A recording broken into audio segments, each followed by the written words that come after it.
Et nous sommes de retour au plateau pour la dernière partie de cette émission. Nous abordons notre quatrième et dernier sujet.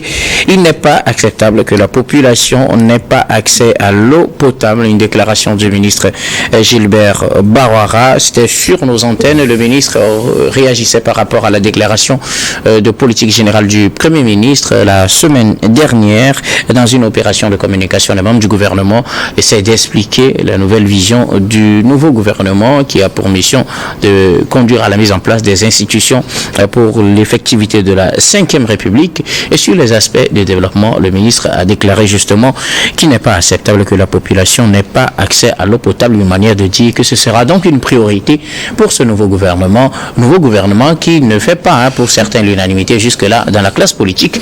Nous allons en parler avec nos invités. La parole est à qui veut la prendre en premier. Quelle réflexion faites-vous de cette déclaration du ministre? Jérôme. La parole. Pourquoi Jérôme? Dans tous les cas, moi je me suis posé la question de savoir, lorsque j'ai écouté le ministre M. Gilbert Barouara, que ce n'est pas une parole hypocrite. Parce que je me suis demandé qu'est-ce que lui-même en fait. Qu'est-ce qu'il lui fait pour que justement les Togolais trouvent de bonne eau à boire, dans la mesure où si on sait que pour la plupart du temps, et ça existe encore aujourd'hui, que nos compatriotes, nos frères, nos sœurs, nos parents, dans certaines parties du territoire, s'abreuvent avec les animaux. Et même ici à Lomé, dans la capitale, il arrive à des moments donnés, il y a rupture catégoriquement d'eau à la source. On n'en trouve pas. Bien même qu'on disait que la T2 se bat pour quand même permettre à ce qu'on trouve de l'eau potable à boire. On n'en trouve pas. Il y a parfois des mois, des semaines et des mois que l'eau potable n'arrive pas du tout au niveau de la population. Et qu'est-ce que justement on en fait?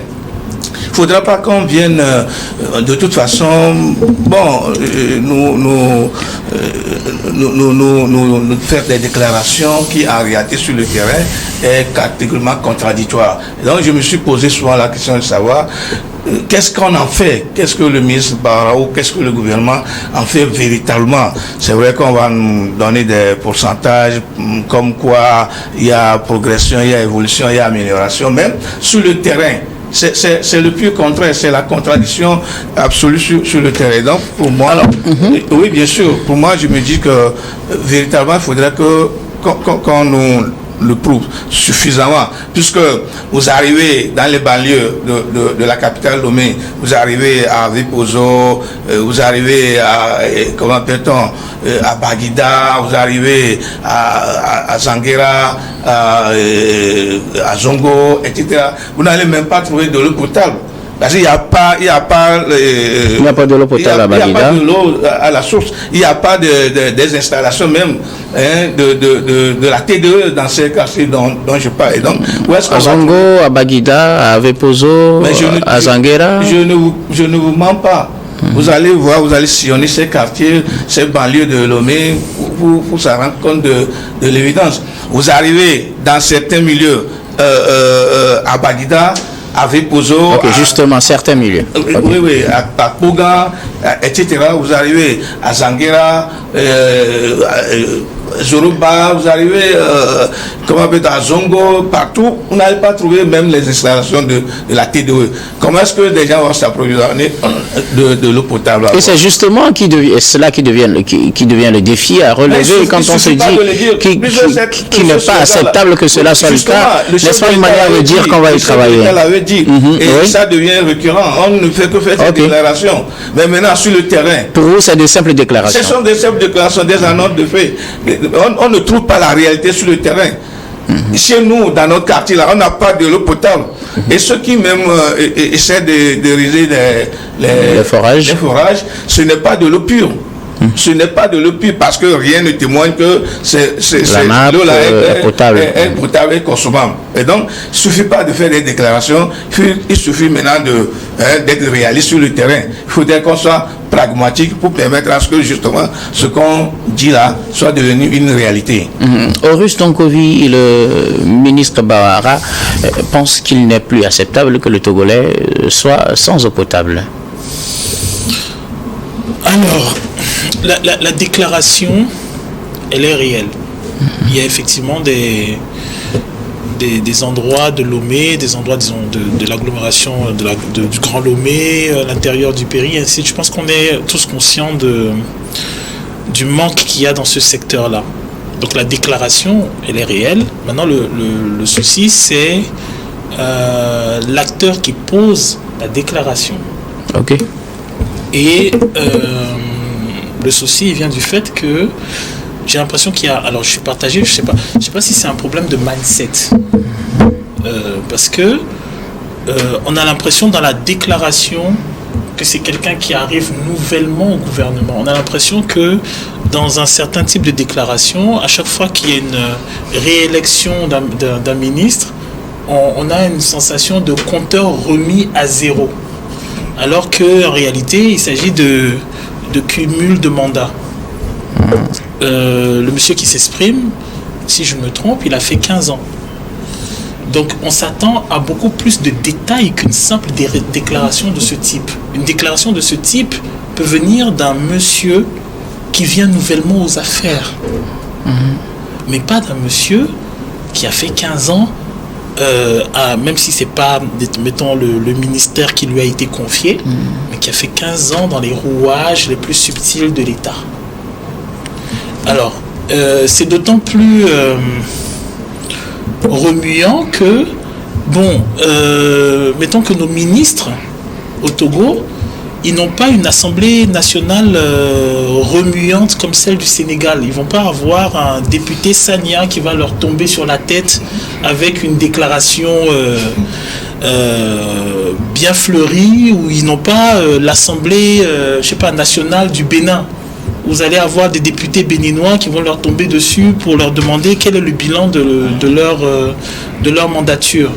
Ils n'ont même pas la verve des députés de l'Assemblée nationale ivoirienne, qui, bien qu'il y ait M. Ouattara, reste quand même clivé entre certains partis qui ont une certaine force, comme par exemple le PDCI ou bien le PPDACI. Donc, lorsque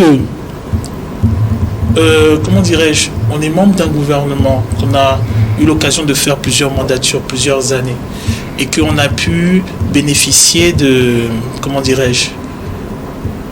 tous les artifices que peuvent offrir, en griffe le pouvoir.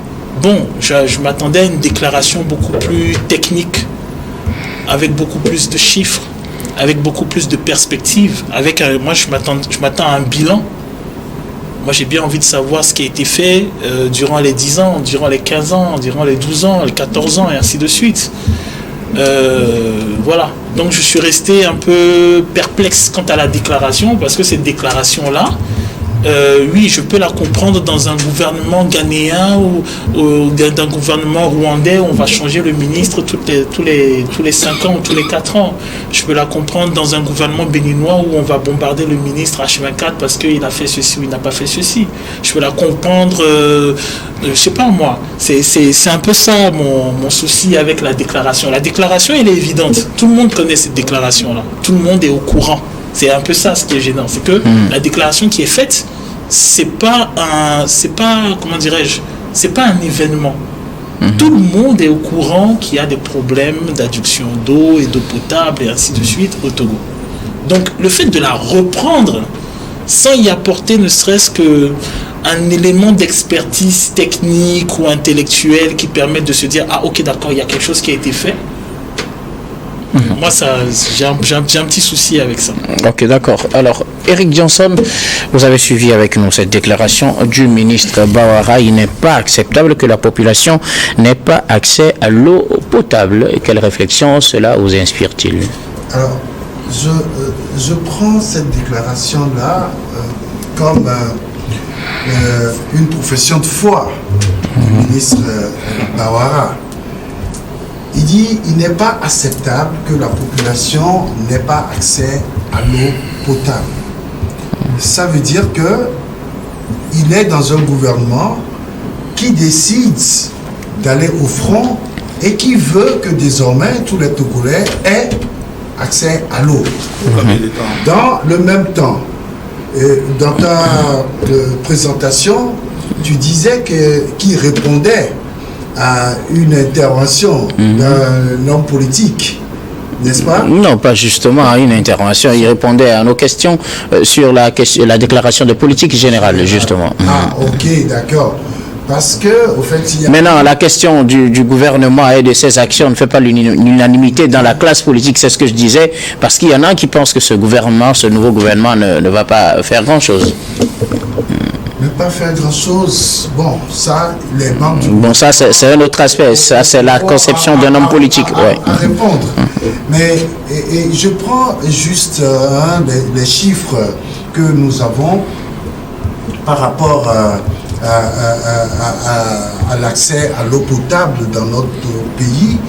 C'était en 2014 où on a eu des premiers chiffres qui s'évaluaient à 46% de la population qui avait accès à l'eau potable. Alors, et aujourd'hui, on parle de 69%. Et ça veut dire qu'il y a eu une progression depuis 10 ans par rapport à l'accès à l'eau potable. Toutefois, je pense qu'il faut qu'on soit réaliste, parce que on a essayé de mettre en place des infrastructures pour permettre aux populations d'avoir accès à l'eau potable.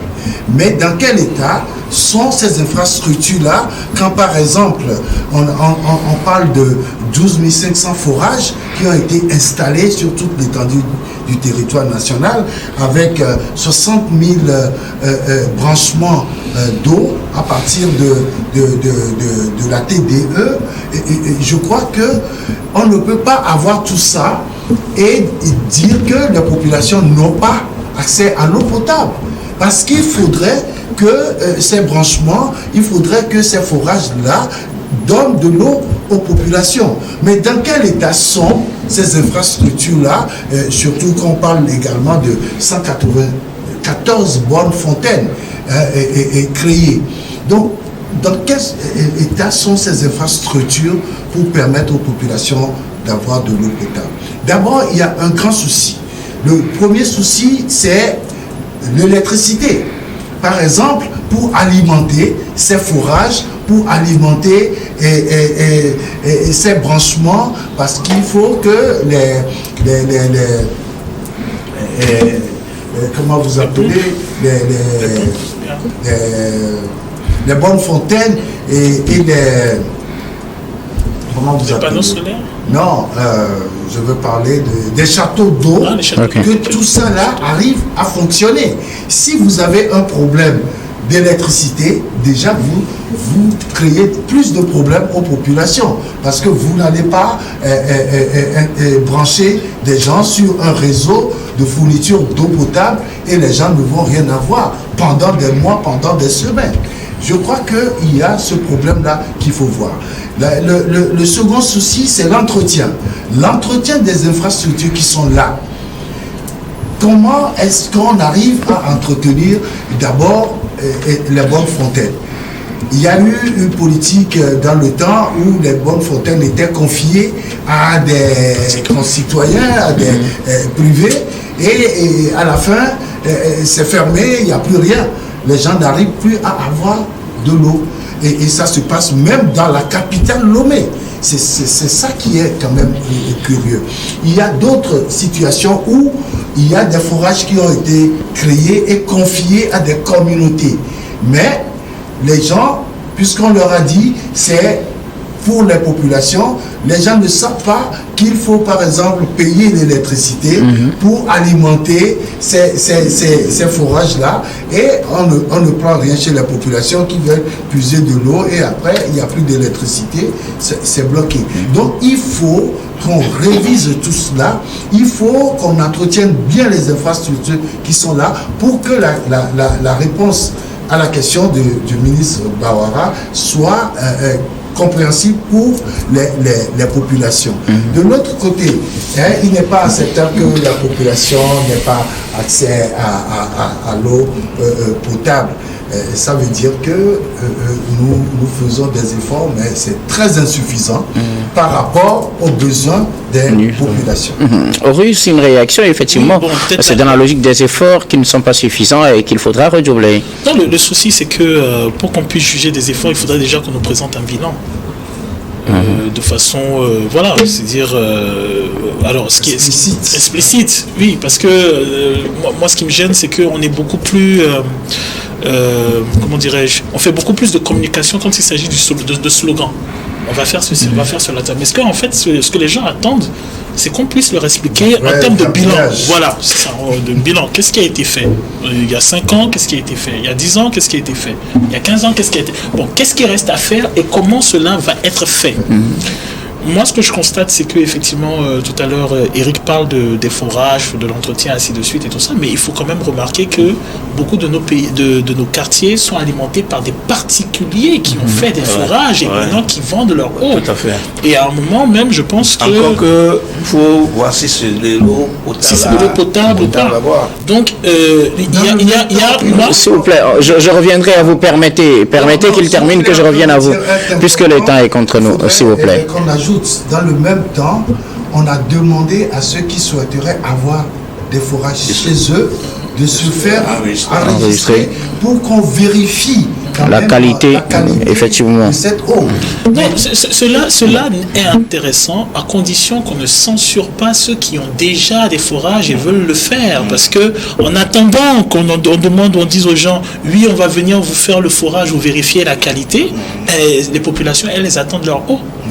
Donc par conséquent, moi je salue la résilience des populations togolaises, parce qu'à chaque fois qu'il y a eu, et ça malheureusement on ne le dit pas assez pour tisser mettons pour recimenter la société togolaise, à chaque fois qu'il y a eu une crise dans ce pays, à bien des égards, ça a été la résilience des populations qui a fait que même l'État a tenu. Moi, je me rappelle à une époque, tout à l'heure, tu parlais de l'électricité. Moi, je me rappelle de l'époque des grands délestages. Je pense qu'on a fait 1 an ou 2 ans après. Mais c'est les populations qui comment dirais-je, qui collaboraient à travers les groupes électrogènes de telle ou telle personne. Pour l'eau, c'est la même chose qui s'est passée. Lorsqu'il y a eu la période du Covid, c'est pas l'État qui a fourni les machines à laver les mains, ainsi de suite. C'est les Togolais eux-mêmes qui ont créé leurs propres machines et qui, à un moment, ont commencé à distribuer, même pour les masques. Donc, je dis, la déclaration, c'est une déclaration connue. Je suis persuadé que si on regarde nos archives, on retrouvera la même déclaration il y a 5 ans, il y a 10 ans, il y a 15 ans, il y a 20 ans, il y a 30 ans. Je suis sûr qu'on retrouvera ça. Mais maintenant, ce que les gens attendent, c'est de façon concrète, qu'est-ce qui a été fait? Où est-ce que ça a été fait?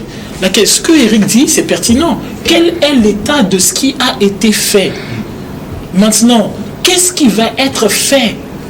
Par exemple, je donne un exemple. Est-ce qu'on peut nous montrer maintenant une carte du Togo? Techniquement, on nous montre par exemple les localités qui sont qui ont le plus d'adduction d'eau, le moins d'adduction d'eau. Qu'est-ce qui reste à faire?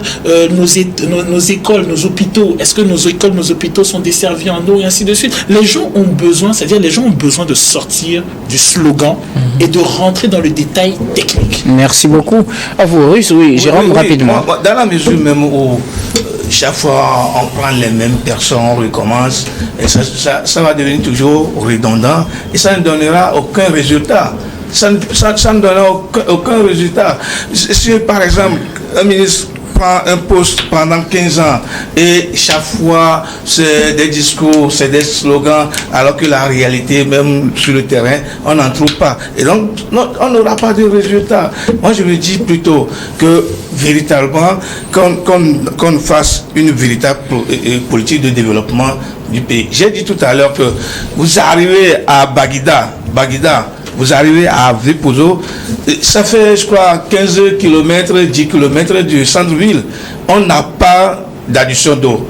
On n'a pas des installations d'adduction d'eau. Comment est-ce que des gens pourraient quand même trouver de l'eau potable à boire? Je te dis vrai. Vous arrivez dans le quartier, vous n'allez pas trouver. À beaucoup d'endroits d'ailleurs. Pourquoi tu laissez Jérôme terminer. Moi, je vis dans le quartier et je connais beaucoup d'endroits où il n'y a même pas de forage. Il n'y a même pas des installations de la TDE. Il y a tout ça là. Et donc, comment est-ce que vous voulez que ça marche? Dans la mesure où on prend les mêmes personnes, on recommence. On prend les mêmes personnes, on recommence. Ou alors on fait jeu de chaises, on permet des places. Comment est-ce que ça peut... Ça ne peut pas marcher. Ça ne peut pas marcher. Aller quand même à une véritable politique de développement pour permettre à ce que les populations se retrouvent dans leurs besoins. C'est simple. Merci beaucoup. Eric? Non, je pense que nous disons tous pratiquement la même chose. C'est-à-dire qu'il y a des problèmes. Tout le monde sait qu'il y a des problèmes. Maintenant, ce qui a été fait, il faudrait peut-être les renforcer et il faudrait aussi apporter beaucoup plus parce que les besoins vitaux des populations sont de plus en plus grandissants. Et il ne faudrait pas se permettre juste de dire aux populations nous avons fait ci, nous avons fait ça, mais parce que les populations veulent du concret. Et je pense que ce que le ministre Barara a dit, c'est dans le sens où le gouvernement est conscient des problèmes des populations et le gouvernement va s'attaquer à ces problèmes d'accès à l'eau potable. Ça ne servira à rien de sillonner les antennes des médias pour expliquer. On veut voir le concret sur le terrain. Merci beaucoup. Oui, Horace, vous voulez acheter quelque chose? Non, tout ce que je voulais, peut-être la curiosité, moi je trouve, c'est quand on prend, par exemple, c'est ceux qui s'occupent de l'eau, c'est la TDE. Après, je ne sais pas comment ça se passe au niveau de cette société, mais il va de soi que quand on va dans les agences de la TDE, on peut quand même s'étonner sur le manque d'équipement qu'il y a, ne serait-ce qu'au niveau des services. Donc moi, je me pose la question de savoir quel en est-il des possibilités accordées aux agents de cette société. C'est une question qu'il faut se poser. Je pense que chacun qui va dans une agence de la TDE peut quand même être très étonné des possibilités des agents de la TDE. Est-ce qu'ils ont les moyens de faire leur travail? Est-ce que ces agences sont modernisées? Ainsi de suite. Il faut se poser la question. J'ai quand même l'impression que, étonnamment, pour un secteur qui est très important, si je compare par exemple les agences de la TDE avec d'autres agences, j'ai quand même l'impression qu'ils font partie des moins bien lotis. Donc, il y a des questions à se poser de ce côté-là aussi. Merci beaucoup. Nous arrivons pratiquement à la fin de ce numéro de Regard Croisé, mais avant de nous séparer, nous allons faire notre habituel dernier tour de table. Ce sera pour vos mots de fin sur un sujet de votre choix. Je commence par vous, Jérôme. Non, mais c'est simple. Les Togolais n'ont pas besoin grand-chose que d'avoir le minimum, le vital. Les Togolais ont besoin, bientôt c'est la rentrée des classes, on n'a pas de moyens pour quand même permettre à ce qu'on ait les fournitures scolaires pour les enfants. Il va falloir que franchement, qu'on y réfléchisse. Et pour chuter, moi je voulais convier tous les Togolais, ceux qui aiment le football, à venir au terrain le vendredi 6 août pour soutenir 6 septembre justement pour soutenir les éperviers. C'est important, ça va relancer le football togolais avec le nouvel entraîneur, M. Dareni Bombe. C'est très important de le faire et pour voir quand même, pour que, en tout cas, le football togolais retrouve ses lettres de noblesse. Merci beaucoup. À vous, Jérôme Soso, vous êtes journaliste et directeur de publication du journal Le Triangle des Enjeux. Merci beaucoup d'être passé sur ce plateau. Oui, merci à vous aussi. C'est tout un plaisir. Merci. On se retrouve après. Eric Johnson, vos mots de fin. Oui, je pense que de tout ce que nous avons dit, en parlant du Gabon, du Sahel, de la Gambie et du Togo, les problèmes sont identiques pratiquement dans nos pays. Et il faudrait qu'on ait des États forts. Et je pense qu'en parlant d'États forts, c'est qu'il faut mettre des garde-fous dans nos constitutions, que les gens ne se permettent pas tout.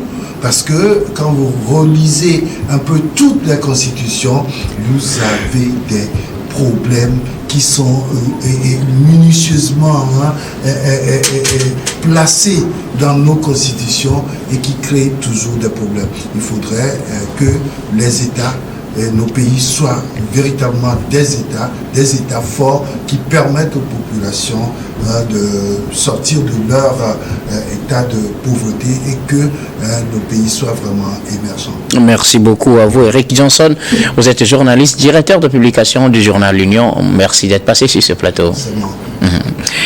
Russe, pour mot de fin. Le mot de fin. Alors, le mot de fin, je vais dire que j'ai une pensée pour des ateliers qui se sont tenus, je vais dire, tout au long du mois, où on a eu des jeunes qui ont proposé des ateliers de robotique, de sciences, à destination pour les enfants. Et c'est quelque chose que j'ai trouvé exceptionnel. Je pense que ça serait intéressant de soutenir tous les acteurs de l'éducation qui s'investissent dans la science et la technologie, de les appuyer, de faire en sorte que cela puisse paraître ludique et digeste pour les enfants afin de susciter des vocations, peut-être susciter des concours et ainsi de suite. Et après, je trouve peut-être qu'il serait intéressant de se pencher sur l'enseignement du codage informatique, de la programmation à destination des plus jeunes, parce que j'ai vu beaucoup de jeunes qui cherchent, qui ont envie de savoir comment cela se passe. Et le dernier point, ça serait peut-être que, et ça c'est... Je pense que c'est quelque chose qui doit intéresser peut-être l'Afrique entière, c'est de voir aussi s'il ne faut pas renforcer les cours en anglais et en mandarin. Je sais que ça va choquer les gens, mais je pense que le rapport à la Chine et le rapport à l'Asie... En mandarin, c'est quand même un peu difficile. Non, en tout cas à mon sens, de façon géostratégique, c'est important. On ne peut pas, par exemple, négliger une population d'1 milliard et quelques. La plupart de nos relations économiques sont avec la Chine. Je pense que l'Asie, en termes d'histoire et en termes de perspectives scientifiques, économiques, a des choses à offrir à l'Afrique. Et il faut que nos jeunes puissent se départir de de cet automatisme qui consiste à se dire que lorsqu'on veut découvrir le monde, il faut forcément passer par l'Occident. Je pense qu'il y a des choses à découvrir en Corée du Sud, au Japon, en Thaïlande, en Chine, et ainsi de suite, et tout ça. Oui, la Corée du Nord, mais moi je suis tout à fait d'accord. Des gens qui sont excellents en informatique et en mathématiques, moi je veux de leur expertise. Ça, c'est clair. Merci. Après, les détails politiques ne me concernent pas. Merci beaucoup à vous, Horus Donkovi. Vous êtes activiste panafricain. Merci d'être passé sur ce plateau. Ce fut un plaisir. Merci également à toutes les équipes techniques et rédactionnelles qui nous ont aidés à préparer et à présenter cette émission. Merci à Clesson Pinyanga à la réalisation, à Prudence Makoui et Senyo Wompa à la diffusion. Merci également à Stéphane Kouano à la caméra. Surtout, merci à vous, très chers fidèles téléspectateurs, de nous avoir suivis. C'est la fin de ce numéro de Regard Croisé et de tous les numéros de cette semaine. Je vous retrouve la semaine prochaine avec le même plaisir pour d'autres numéros.